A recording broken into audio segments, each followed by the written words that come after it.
possível dentro de geografia urbana. É a gente entender a diferença do urbano para o rural, porque isso é muito subjetivo. A gente vai perceber que no Brasil a gente tem um critério específico para dizer o que é urbano, o que é rural, mas que isso não é um padrão a nível de discussão dentro da academia, discussão dentro de geografia urbana. Beleza? Vamos lá. A urbanização é um processo marcado pela transferência, né, da população rural para a população urbana. E aí isso vai acontecer por vários fatores. O que é interessante de começar a refletir é que o urbano ele está diretamente associado também ao que é cidade. Cidade e urbano muitas vezes aparecem, de certa forma, na organização espacial como a mesma coisa, como sinônimos, né? Então a gente tem uma paisagem urbana e geralmente representa uma cidade. Isso numa discussão ampla, beleza? Cidade é o lugar da troca, é o lugar da procura. Então vamos lá. A pergunta é: o que faz de uma cidade realmente uma cidade?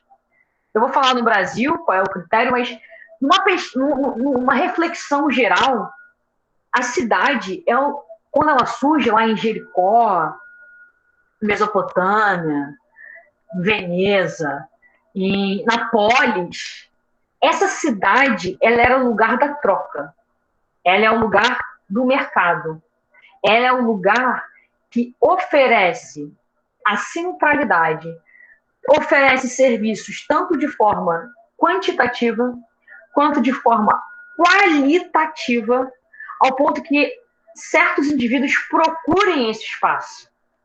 Esse espaço ele é um espaço de oferta, é um espaço de encontro. Vamos lembrar da Polis, né? A Polis era o espaço onde as pessoas buscavam, né? E se reuniam para as discussões políticas e sociais.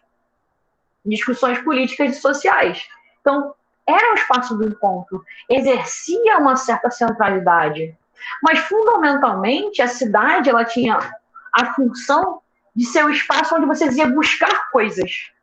Coisas que você não tinha no teu espaço de vivência, mas que nesse espaço chamado cidade você ia encontrar, na estação de carro.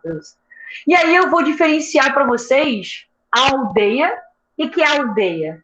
A aldeia não é aldeia indígena. A aldeia indígena é um tipo de aldeia. Mas a aldeia é o primitivo de cidade. É algo antes de se organizar como cidade, antes de se organizar como urbano. A aldeia, basicamente, é um espaço de força centrífuga. Centrífuga ali, quer matar a gente, né? Falando de física. Onde tudo que eu preciso está fora da aldeia.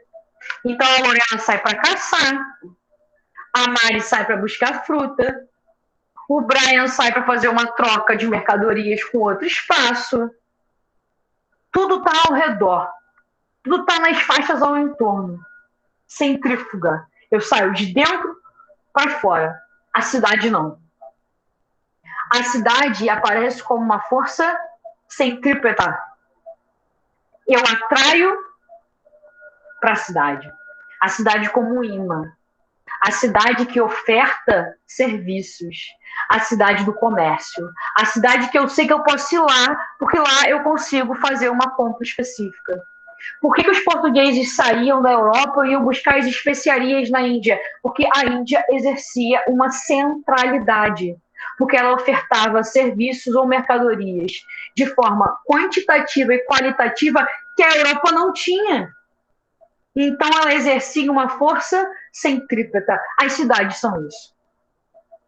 E a gente vai perceber no decorrer das próximas 4 aulas que a gente vai classificar hierarquias de cidade de acordo com a importância dela. A importância de polarização delas. As cidades, de acordo com a sua força, de acordo com o seu poder, elas conseguem influenciar áreas cada vez mais perto ou áreas cada vez mais distantes. Se a cidade for muito forte na sua oferta de serviços, na sua oferta de mercadorias, ela vai conseguir influenciar, polarizar uma outra cidade longe pra caramba. Ou uma outra região rural longe pra caramba. E o Milton Santos vai chamar isso de Interland. Interlândia. a zona de influência de determinada cidade. Vou dar exemplos concretos para vocês entenderem. Não é matéria da aula de hoje, mas Rio de Janeiro é considerado uma metrópole nacional e, para alguns, uma cidade global. Exerce influência nacionalmente e globalmente. Como é que essa influência fica nítida na nossa rotina, no nosso dia a dia? Pensar o seguinte. A Alissa mora em Itaguaí, né, Alissa? Mora em Itaguaí. E a Alissa passou para a UERJ. A Alissa vai sair de Itaguaí, vai estudar na UERJ e vai voltar para Itaguaí. Vai ser um movimento pendular, diário. Porque o Rio de Janeiro, por ter muitas universidades, exerce uma polarização nas cidades ao redor. Nas cidades que nós vamos chamar de região metropolitana. Porque é as cidades que funcionam com a metrópole. A Emily tem que fazer um tratamento médico especializado e ela vai buscar o centro do Rio de Janeiro, que tem hospitais de referência. Sei lá, aí ia falar, meu Deus, é Laissa ou Laissa. A Laissa vai buscar o Rio de Janeiro, porque o pai dela é dono de um comércio em Itaguaí. E todo dia, 5 horas da manhã, ela vai no Ceasa, compra frutas frescas, volta para Itaguaí, abre lá a feira, o pai dela vende as paradas e ela depois, né, toca a vida. Vocês estão entendendo? É só um carro. Adoro o Yari. Vocês estão entendendo que o Rio de Janeiro está funcionando com uma certa centralidade, polarizando regiões. Porque ele oferta coisas, serviços, que outras cidades têm uma certa deficiência. A cidade como lugar da troca. É óbvio que hoje a cidade é muito mais complexa do que isso, porque nós vamos ter bolsa de valores, nós vamos ter centros comerciais, vamos ter tecnopolos, vamos ter várias partes. Mas naquele momento primitivo, a cidade era um lugar de encontro, principalmente comercial, e para discutir diretrizes políticas. Essa ideia de cidade democrática na sociologia, né, de pensar na polis, ela vai surgir porque a cidade era o local onde as pessoas estavam, onde as pessoas habitavam. Beleza? Então, isso é cidade, isso é urbano. Mas, cara, não querendo confundir a mente de vocês, mas já confundindo a mente de vocês, é muito complexo definir o que é urbano, o que é rural, o que é cidade e o que é campo. É muito subjetivo. Isso não é uma habilidade exigida de vocês, nem para mim. Por isso que o IBGE adotou um critério político-administrativo, que eu vou falar mais à frente. Para o IBGE, é cidade no Brasil quem tem sede de município. Quem tem poder político. Sede de município é cidade. Não importa o tamanho, se tem centro urbano, se é o lugar da troca, se é o lugar do comércio, problema. É sede de município, é cidade. E, assim, é interessante porque o IBGE é um órgão estatístico, então ele precisa ser objetivo, ele não pode ser subjetivo. Então ele precisa, a nível de estatística, trabalhar com critérios objetivos. No mundo, tem vários critérios para definir o que é cidade. Por exemplo, o critério quantitativo. O Canadá utiliza o critério quantitativo. Tantos mil habitantes é cidade. Menos de tantos mil habitantes não é mais cidade, né? Mas isso é relativo, porque de repente uma coisa que é cidade no Rio de Janeiro não vai ser cidade no Amazonas. Porque é diferente o povoamento do Amazonas e o povoamento do Rio de Janeiro. Beleza? Então tem essa discrepância. Por isso que eu acho que o critério quantitativo também não é o ideal. Mas eu vou problematizar algumas coisas com vocês agora. Vamos lá. Seropédica. Seropédica é uma cidade, segundo o IBGE, é uma cidade, porque tem sede de município. Mas só para vocês entenderem. Seropédica tem mais gado e porco do que habitante. É sério, é sério. Seropédica não tem um grande shopping center, que hoje é um centro de referência comercial nas cidades. Poucas agências bancárias. Não tem uma rede urbana consolidada. Mas é cidade. Pelo critério do IBGE, é cidade. Mas possivelmente, se vocês tivessem que classificar pela subjetividade, pelo entendimento que cidade é ofertar, vocês olhariam para Seropédica e falariam, olha, não é uma cidade. E talvez alguns olhariam para Itaguaí também. E viriam que é complexo definir se Itaguaí era uma cidade, porque apesar de ter presença muito urbana, também tem presença muito rural. Estão entendendo? E eu vou dar um exemplo que é mais complexo ainda. Imagina uma cidadezinha no interior de Goiás. É uma cidade do agronegócio. Nessa cidade não tem agência bancária, não tem prédio, shopping, nada disso.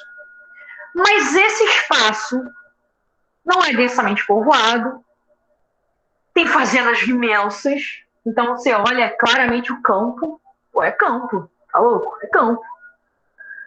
Mas esse campo ele tem drones para controlar a produção. Esse campo é extremamente mecanizado para arar, para colher.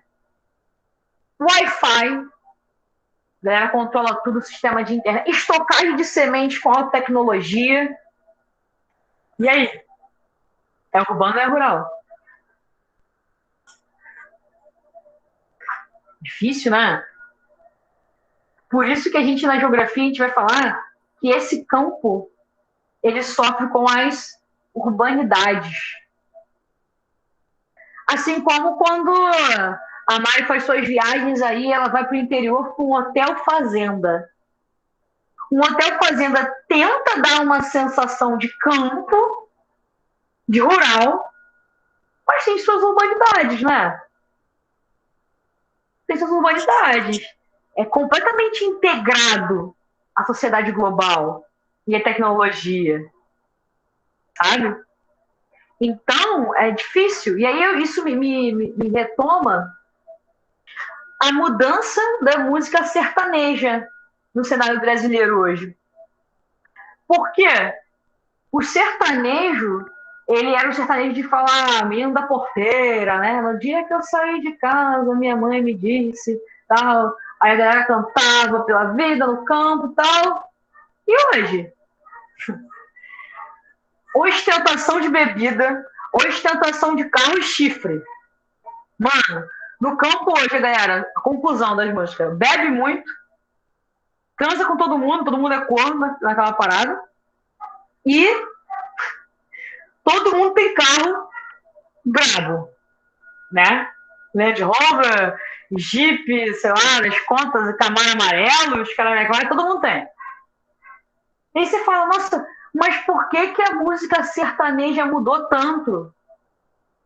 Não foi a música sertaneja que mudou tanto. A música reflete o que era o campo. O que mudou foi o campo.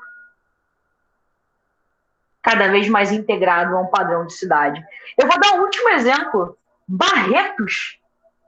Se alguém já foi a Barretos. Maior festa de piano, blá, blá, blá, blá, já fui a Barretos.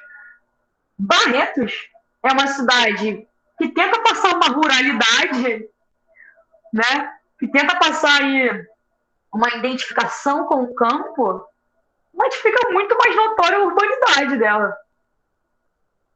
Todo mundo com seus telefones mais tecnológicos possíveis, com seus carros caríssimos, com essas bebidas importadas, ouvindo músicas que estão tocando globalmente, com fivelas de ouro no cinto que eles compraram no shopping center em São Paulo. É muito complexo. Por isso que a gente nunca vai chegar a uma conclusão, talvez, que seja urbano e rural. Por isso que o IBGE vai lá e vai classificar, olha, o critério é esse, o objetivo. O que é interessante é vocês entenderem que quando a prova trouxer uma questão, para defender o ambiente como urbano ou como rural, ele vai pautar em argumentações. Vai pautar ali, né, vai deixar muito claro. Quando ele quiser que você questione o fato de Seropédica ser uma cidade, é porque ele vai querer que você reflita. Como que é cidade se não tem mobilidade urbana? Como que é cidade se não tem centro comercial? Como que é cidade se a gente não pensa em oferta de serviços? É isso que ele vai querer que você questione. Não que você conclua se é ou se não é, mas que você saiba questionar essa polêmica. Beleza? Galera, essa parte é fundamental e é profunda. Eu sei que é profunda. Ficou claro? Mesmo. Porque eu dou uma coisa que eu tenho uma preocupação muito grande urbana é que, como é minha área de pesquisa, eu tenho medo de falar, às vezes, uma linguagem que não está batendo com a de vocês, porque, pô, vocês não são acadêmicos, né? Mas tá de boa? Dá pra continuar? Tá tranquilo mesmo? De boa. Cara, teu cabelo tá grandão, filho. Ih, tá sem áudio. Tá sem áudio, vai. Tá, Rafael. Então, olha só. Nós temos ainda um termo chamado... Ah, tá, beleza. Periurbano. O que é periurbano? Aí você vai deixar a gente mais desesperado ainda. Porque periurbano é aquela área que é meio rural e meio urbana. Vou falar de coração, é o sentimento que eu tenho indo para Itaguaí. Eu pego a Rio Santos, eu não sei se eu tô... Ao mesmo tempo que eu tenho que frear bruscamente que apareça uma vaca no meio do caminho, tá ligado? Tem um shopping center e um centro comercial, tá ligado? Um hotel. Ao mesmo tempo que o trânsito de Itaguaí tem carro, moto, não sei o que, parece a Índia, porque não tem lei, né? Eu acho que o bom do trânsito de Itaguaí é que se você dirige em Itaguaí, você dirige em qualquer lugar do planeta. Que é, as faixas, elas afunilam e não avisam você que estão afunilando, tá ligado?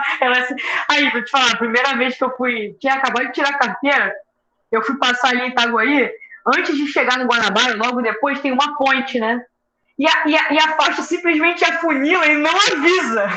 Se você tá na lateral, dirigindo de boa, simplesmente a faixa acaba e começa a ponte. Aí tu fica, tipo, e os carros param em qualquer lugar, né? Tá dirigindo o carro, liga o pisca-alerta, para aqui, no meio da parada. Me dá ansiedade. Caraca, Mário, eu também fico nervosa, cara. Nervosa. Mas, no geral, se joga no balão. Mas é isso, né? Acho que foi a primeira vez que o Brian pediu pra ir na casa dele, porque ele falou, vai por dentro mesmo. Aí eu falei assim, cara, esse moleque me odeia. Por que ele mandou ir por dentro? É melhor pegar Rio Santos, cara, na moral. Que é caótico. E tem que subir aquele Tobogã. Porra! Que longe não é de Deus, não, gente. Vamos lá. Itaguaí, eu acho que entra um pouco nesse sentido. O que é uma faixa periurbana ou franja urbana? É justamente uma área que ela mescla tanto componentes urbanos como componentes rurais. É uma faixa de transição. Vou dar um exemplo, muito claro para vocês, talvez. Quando vocês estão... Aí vai ficar difícil para usar, porque eu não conheço Itaguaí direito, mas aqui no Rio de Janeiro, né, quando a gente está saindo de Campo Grande em direção à Barra, pelo túnel, se já fizeram esse percurso, é meio periurbano. Porque você sai de Campo Grande, que é o maior bairro da Zona Oeste, 300 mil habitantes, trânsito caótico, aí você chega no Mato Alto, que o nome já diz muito, né? Mato Alto. Que realmente... Aí você atravessa o túnel, parece que chegou num submundo. Né? Você atravessou o túnel, prédio, não sei o quê, né? Shopping, caraca, arranha-céus, caraca, e conversível. Então, assim, essa faixa meio de transição de Campo Grande Recreio é meio que uma faixa periurbana. Dá uma mesclada, ao mesmo tempo que tem uma infraestrutura, vai fazendo uma transição. Então, muitas faixas são periurbanas pra gente. E o bom do periurbano é que é o lugar da troca, né? Por exemplo, Itaguaí. Tem essa multilocalidade, por exemplo. Vocês têm Chaperó, Mazomba E acaba que a faixa periurbana é o espaço de troca entre esse meio rural, Mazomba, e o centro denso de Itaguaí. Tem uma faixa periurbana.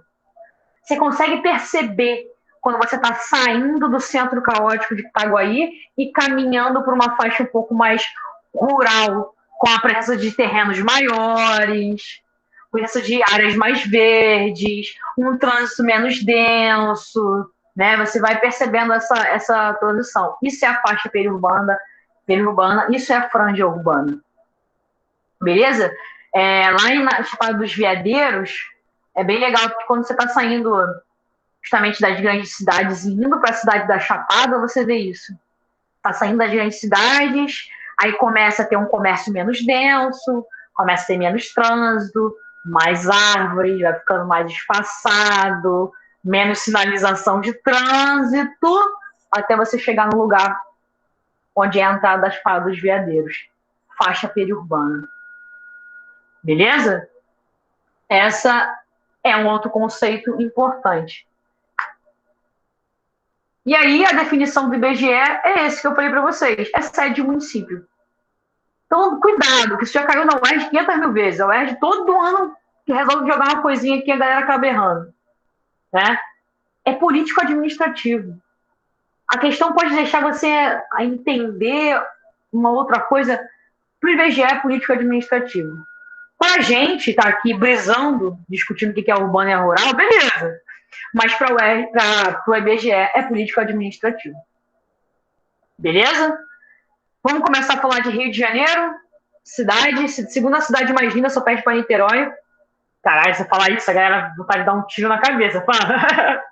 A cara que o Brian fez pra gente, tá zoando. Vamos lá. Evolução urbana do Rio de Janeiro.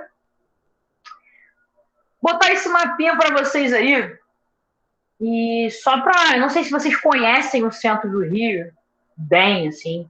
É com muito pesar que a gente não está vivendo esse momento de pandemia, mas se tiver um pouco mais de segurança até a prova da UERJ de vocês, a gente... Não sei se vai ter, possivelmente não, né? Não vou encher você de esperança. Mas se tivesse um pouquinho mais de segurança, a gente podia fazer esse rolê no centro do Rio de Janeiro, porque é uma coisa espetacular, de verdade. De verdade mesmo. Por sinal, eu falei para vocês, eu fui ao Museu da Manhã esses dias, umas 2 semanas, 3 semanas. E eu tive que ir por conta de pesquisa, e eu dei uma volta no centro do Rio, né? Enquanto eu ia de um museu para o outro e tal. Caralho, uma das minhas maiores saudades. Né? Porque aquilo ali é um espaço espetacular. Mas que carrega uma história complexa e triste, sabe? Mas seria lindo a gente fazer esse trabalho de campo. Porra, eu tenho várias rotas de trabalho de campo em mente. Maneiras, iradas mesmo. Até depois, né, que passar o vestibular, eu acho que vale super a pena a gente fazer um rolê desse. Vocês conhecerem a história da cidade de vocês. Vamos lá. A cidade do Rio de Janeiro, ela acontece em torno desses 3 morros aí. São Bento, Conceição, Santo Antônio e Morro do Castelo. Esse aqui faleceu, né? Morro do Castelo foi demolido pela Reforma Pereira Passos. Só para situar vocês em que parte da cidade que eu estou falando aqui, esse aqui é o Morro da Conceição, onde tem a melhor caipirinha, a melhor feijoada do centro do Rio de Janeiro, mas brincadeira. Aqui é a Praça Mauá, Museu da Manhã, Mar, Roda Gigante, né, que tem lá agora, Liesa, é ali. Aqui é o Morro do São Bento, onde tem um mosteiro. Aqui agora tem uma passagem, você consegue passar por aqui, chega aqui, ó. Aqui é o CCBB. Aqui é a Praça 15, onde pega barcas para a cidade que tem a melhor universidade do Brasil. Para cá é o Santos Dumont, para cá é o Aterro do Flamengo. Lapa, Cinelândia, Carioca, Campo do Santana, Central do Brasil. Para cá, sentido Tijuca. Beleza? Geógrafo e sua territorialização do espaço geográfico. E acredite se quiser, conhecer o Rio de Janeiro não foi algo que eu aprendi na faculdade, sim no carnaval. O carnaval me ensinou a conhecer as ruas e a cidade de Rio de Janeiro, e assim foi indo. E o meu pai também, né? Eu agradeço meu pai, porque meu pai me jogava no centro do Rio. Tipo assim, pai, eu tenho uma entrevista de emprego em tal lugar, como eu faço para chegar? Aí ele pergunta. Assim mesmo. E meu pai, pô, trabalhou no centro do Rio a vida inteira. Meu pai me fazia me virar literalmente. Até um dia que eu pergunto, eu tava na. Quem conhece Santo Rio vai saber que é longe. Eu estava na Central do Brasil e eu tinha uma entrevista na Glória. Tinha uma entrevista na Glória. E um amigo meu muito crazy, loucão das ideias, falou assim: brother, vai andando, que é perto. E, cara, eu falei, eu vou andando e vou perguntando a galera, né? Aí não teve um desgraçado pra me falar, pô, menina, tu vai andar muito. Eu ia andando, falo assim, pô, tu pode me falar como é que chega na Glória? Aí o maluco, posso, pô? Tu pega por aqui, ó, essa rua aqui do Saara, tu atravessa, quando passar a catedral, tu sobe, desce na Lapa, atravessa a Lapa, tu segue assim, tu tá na Glória. E eu, pô, ah, beleza. E eu andava. Aí eu, caraca, já tava na peça da. Eu na peça da República, já tava cansado. Falei, pô, sabe como é que chega na Glória? Cara, claro, pô! Sobe aqui, não sei o que. Eu falando, caraca. Aí foi tipo isso. Teve um desgraçado pra me falar assim, pô, pega o 010, o C10, que é um ônibus que passa ali na Central, que vai pra Lapa, tá ligado? Ou sei lá, filha, pega o Uber, que vai dar R$ 5 nessa parada, tu vai chegar ali. Na moral. E por incrível que pareça, eu ando no centro do Rio desde os meus 17 anos, né, assim. Eu nunca fui assaltada na minha vida. Tem uns anjos do Senhor que carregam, não é possível. Porque andar na Central do Brasil é quase que desafiar a ciência e não ser assaltado. Esses são, então, portanto, os 4 morros da cidade de Rio de Janeiro. Galera, a questão é, eu não vou voltar lá no Brasil colônia, tá? A ciência, a história, eu alfinetando o Rafael mais uma vez, ela não é tão importante, né? O importante é voltar na história para entender o presente. Para entender o presente. Então, a gente vai voltar no século XIX para entender o agora. E é isso. Nesse momento de agora, de cidade que a gente está vivendo, uma coisa que vocês vão passar a perceber é que muita coisa que tem hoje é exatamente igual ao que se tinha no passado de cidade do Rio de Janeiro. Esse projeto urbano que a gente tem aí não é nada inovador e é muito semelhante ao projeto urbano imposto à cidade desde sempre. Então vamos lá. Até antes da família real chegar no Rio de Janeiro, o que era o Rio de Janeiro? O Rio de Janeiro ele começa dos morros, se vocês estão ligados nisso. Porque o Rio de Janeiro era um grande brejão, alagado, tá ligado? O Rio de Janeiro completamente alagado, cheio de manguezal, cheio de brejos. Então ele começa no morro, principalmente no Morro do Castelo. E aí o nome Morro do Castelo era por isso, né? Castelo, proteção. Eles estão acima para ver as invasões que podem acontecer. Só que os colonizadores não queriam muito ficar no Rio de Janeiro, não. Eles estavam sempre de passagem.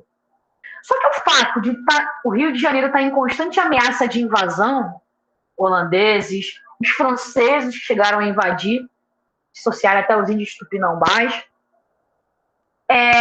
fizeram com que os portugueses falassem, bom, a gente vai ter que fixar um povoamento. E esse povoamento vai acontecer aqui. Quando se fala cidade do Rio de Janeiro, o que se entende nesse momento como cidade? Essa pequena areazinha aí. Não se entende Bangu, não se entende Realengo, se entende essa pequena região aí. Ela é a cidade. E ela começa a ser aterrada para que se possa viver nessa cidade, para que se possa ocupar o plano. Qual era a característica da população? Predominantemente escrava. A cidade do Rio de Janeiro era predominantemente escrava. Faltava tudo. Água potável, porque, se vocês forem para pensar, não tem um grande rio que corta a cidade do Rio de Janeiro. pequenos rios. Canal do Mangue, Rio Maracanã e tal. São pequenos rios, não tem um grande rio. Então tinha um problema de água potável e tal, principalmente nessa região aí central. Então eles vão começar a aterrar a cidade, né? E a cidade não tem transporte coletivo. Como é que é a forma de obtenção de água nessa cidade? São os chafarizes, né? Que vão ser criados fundamentalmente com a chegada da família real em 1808. A família real chega aqui no Rio de Janeiro e fala assim: qual é, mulher? Que cidade é essa que vocês trouxeram, gente? Insalubre, não tem água potável, alagadiça, cheia de escravo andando seminu. E, cara, eu não sei se vocês conseguem ter a dimensão do que eu vou falar. O Rio de Janeiro, eu não vou defender Império aqui, não. Mas o fato da metrópole ter vindo para o Brasil, isso nunca aconteceu em nenhum outro país do mundo. Nenhum país recebeu a metrópole na colônia. Nenhum país. E isso, querendo ou não, foi determinante para a nossa história. Porque quando a família real chegou aqui e falou: porra, é isso aqui que eu vou ter que morar? Minimamente, a partir desse momento, começam algumas reformas urbanísticas na cidade. São reformas questionáveis, né? São reformas questionáveis, mas, mano, não tinha nada na cidade.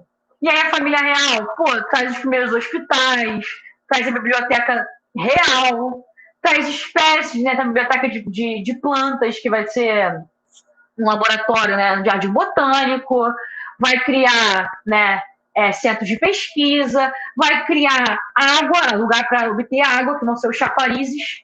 E olha que interessante, né?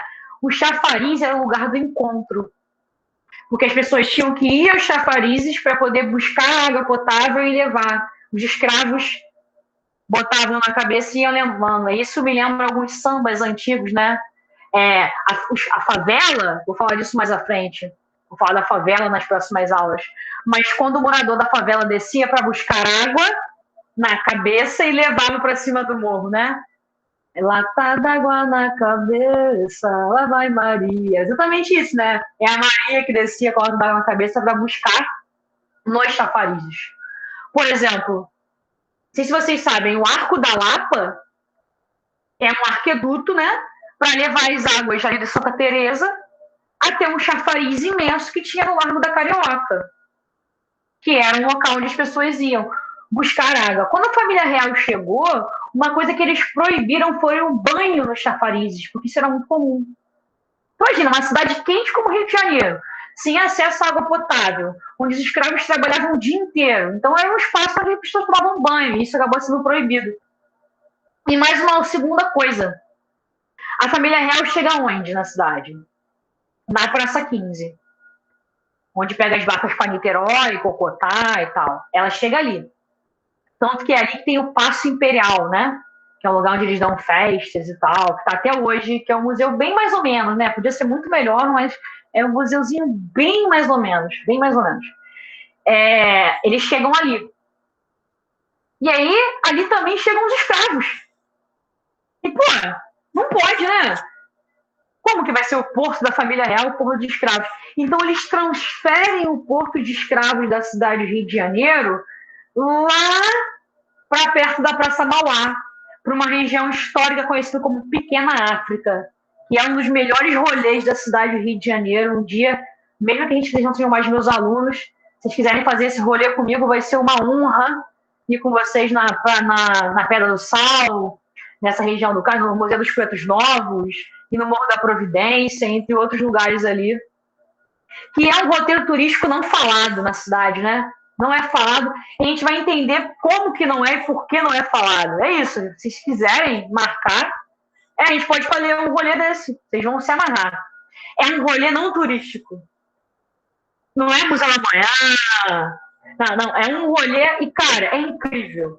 Terminar esse rolê no Morro da Conceição, né, nesse lugar onde tem a feijoada, a caipirinha e tal, toda a história daquelas mulheres que resistiram ali, descendentes de escravos, que deram origem ao samba na cidade do Rio de Janeiro, é uma experiência, assim, incrível mesmo, incrível. Vamos lá, o porto, ele sai dali e ele vai para essa região. Esse porto que eu estou falando, ele é chamado de Cais do Valongo.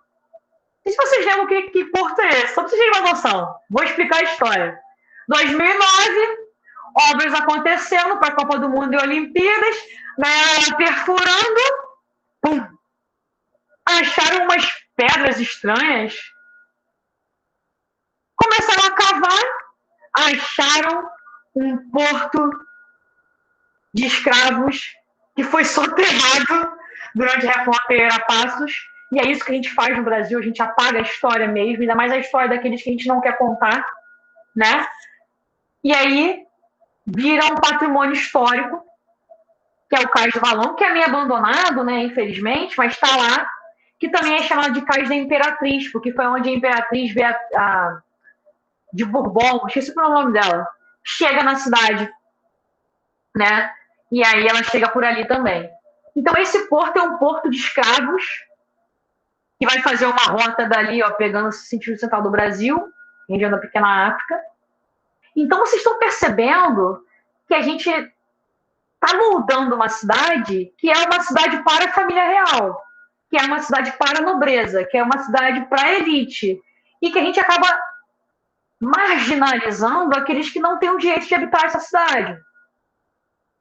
Né? Então a gente está ficando com esse centro cada vez mais consolidado pela família real e pela elite, pelos brancos, e a gente vai acabar sempre afastando a população mais pobre, e nesse momento, a população preta da cidade. Esse é um mapa. Eu queria que vocês dessem atenção ao título, porque a gente vai falar disso pra caramba e eu sou muito chata com isso. Mobilidade espacial é privilégio de poucos. Mobilidade espacial é privilégio de poucos. Se deslocar, migrar, mover é um direito de poucos. Representa poder. Só migra quem pode migrar. E quem pode migrar é quem pode pagar pelo deslocamento. A gente vê isso na cidade, né? Um exílio na periferia. As pessoas não podem pagar para se deslocar pela cidade, então elas ficam isoladas. E aí não é um exílio tipo dos condomínios fechados na Barra, porque aí é um alto exílio. Eu estou falando de um exílio que o cara quer ir sair de Itaguaí e alguma coisa na Zona Sul, ele tem quase que fazer uma maratona para chegar. E o custo disso? Eu estou falando de exílio que não tem linha praticamente da periferia que ligue direto à Zona Sul, a não ser o Frescão. Então, o que eu estou dizendo com esse pobre? Não é para você estar aí. E isso é histórico na cidade. Quando você volta lá no século XIX, essas freguesias é como se fossem bairros, tá? Conforme você afasta da cidade, porque cidade para eles era isso aqui, ó. Só vai para longe quem tem poder de mobilidade. E alguns bairros são bem famosos porque eram bairros de engenho de cana, né? Engenho da Rainha, Engenho de Dentro, Engenho Novo, Engenho Velho. São bairros, Engenho de Dentro, são bairros que vão se consolidando em cima dos engenhos de cana. O nosso interior era bem rural.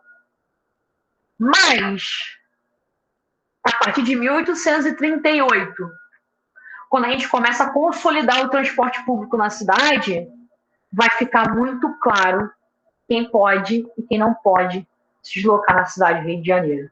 O primeiro transporte mesmo no Rio de Janeiro vão ser as gôndolas, que são, na verdade, os ônibus movidos por tração animal, em 1838.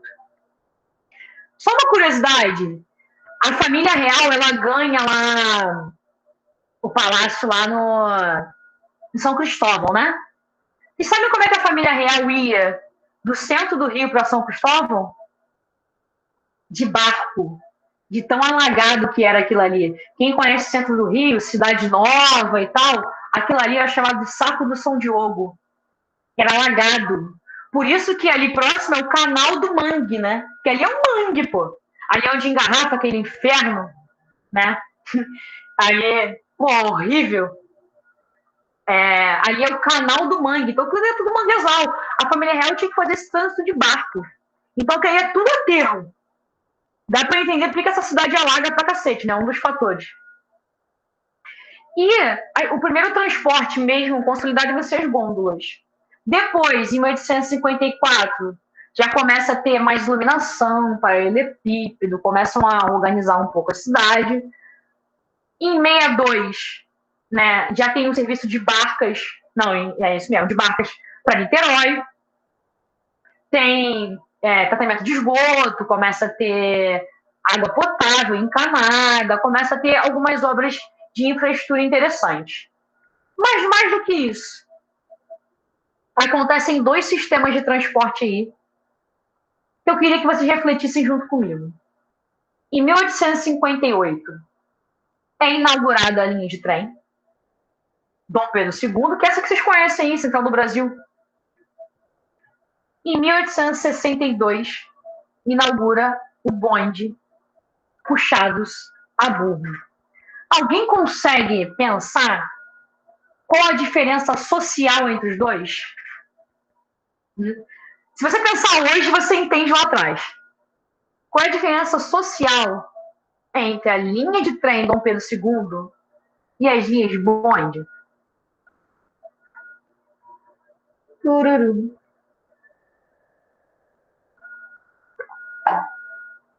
Refletindo,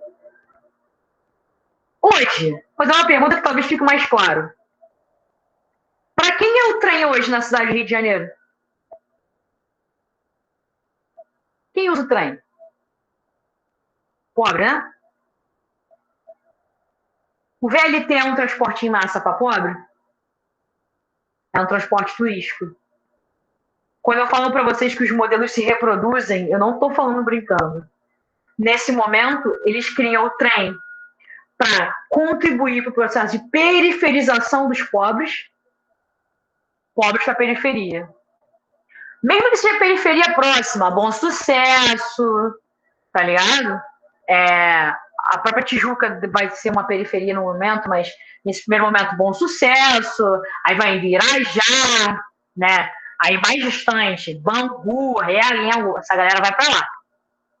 E quem vai deslocar harmoniosamente pela cidade, circulando entre, ainda não essa zona sul de Copacabana, não, mas entre Flamengo, Glória, Catete, Laranjeiras, Largo do Machado, Lapa, as linhas de bonde. Que são para quem? Para quem pode morar nessa parte da cidade. E quem pode morar na parte da cidade? Galera com dinheiro, burguesia. E quem é burguesia nesse momento? Branco. Ponto. Agora eu vou problematizar mais uma coisa. Esse pobre que vai para a periferia não é qualquer pobre. É minimamente o pobre que tem poder de mobilidade. É o pobre que pelo menos tem um emprego no centro, que ele faz o movimento pendular. Porque o pobre mesmo, o ex-escravo, o pobre mesmo, ele permanece no centro. Aonde, tia Lívia? Nos cortiços. E depois, nas favelas. Por isso que eu, Lívia, não gosto de falar de segregação socioespacial para Rio de Janeiro. Para São Paulo, ok, tem um centro-periferia muito claro, né? Elite, bairros de rico e bairros de pobre. Mas o Rio de Janeiro, o pobre não dá um minuto de paz para a burguesia. Porque a gente se reinventa e surgem contradições no espaço urbano o tempo inteiro. Não há um bairro da Zona Sul que não tem, a não ser a Urca. A não ser a Urca. Eu acho que seria o único bairro. E porque é fechado, não tem mais como ocupar. Porque se tivesse, a galera ia ocupar. Né? Não há um bairro, tirando a Urca, na cidade de Janeiro de Elite, que não tenha favela, brother. Os caras estão lá e se apropriam do espaço e virou uma estratégia de resistência, de permanência no centro, sim. Porque o pobre quer ficar próximo ao trabalho. O que acontecia? Esse ex-escravo, hoje, ele era engraxate. Amanhã, ele carregava um tronco de árvore. Depois da manhã, ele ajudava a limpar uma... Ele não tinha um serviço certo. Ele precisava se reinventar. Então, ele não pode ir morar na periferia querer fazer esse deslocamento diário. Ele tem que estar ali, no centro. E aí, geralmente, ele vai ocupar uma forma de habitação coletiva chamada de cortiço. Mais do que isso, a gente vai começar no século XIX a industrializar a cidade do Rio de Janeiro. Muito pouco, né? Mas se a gente pensar, algumas áreas elas vão ser áreas industriais.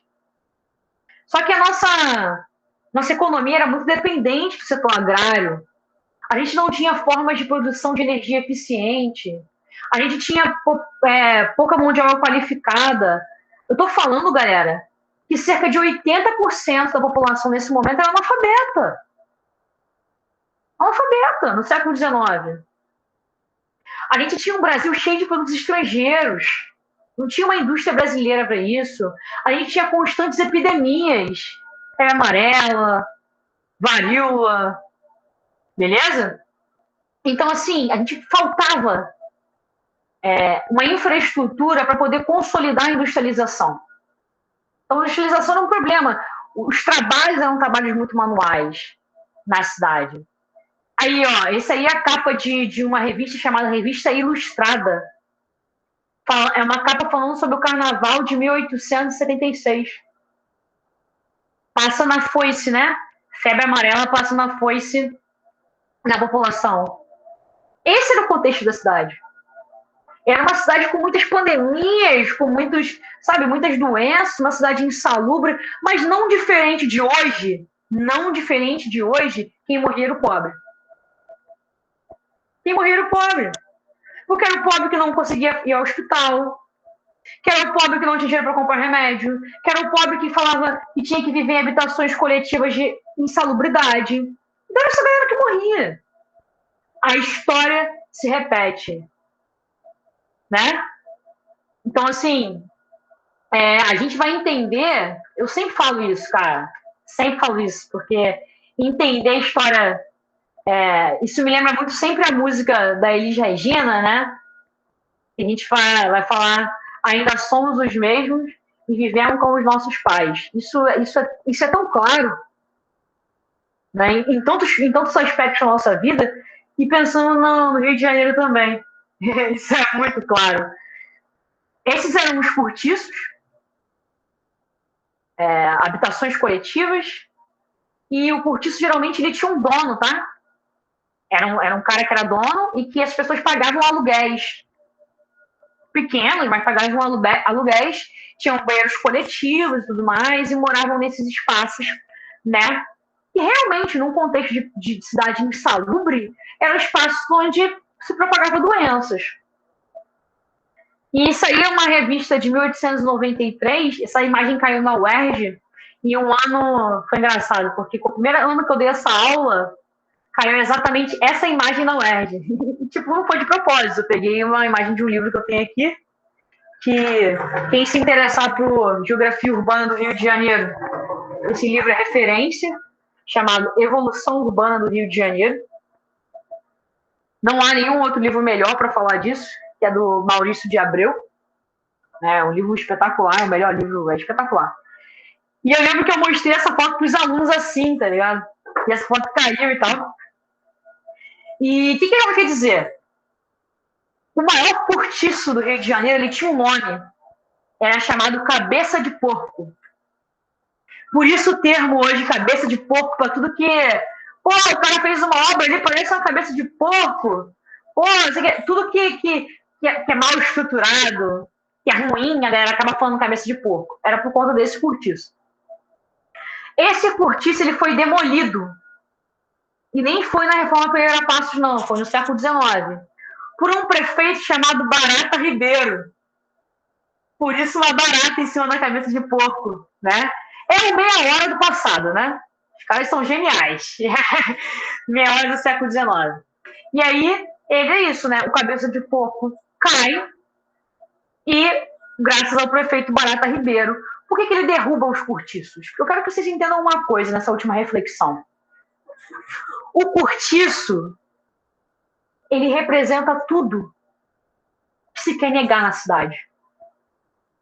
A cidade do Rio de Janeiro é uma cidade que o século XIX vai acabando. Em 1888 acaba a escravidão, em 89 começa a República, né? E a gente quer se afastar dessa imagem de colônia. A gente quer se afastar dessa imagem de dependência de Portugal. A gente quer um Brasil agora republicano, um Brasil independente. E aí a gente quer criar uma imagem de cidade para expor.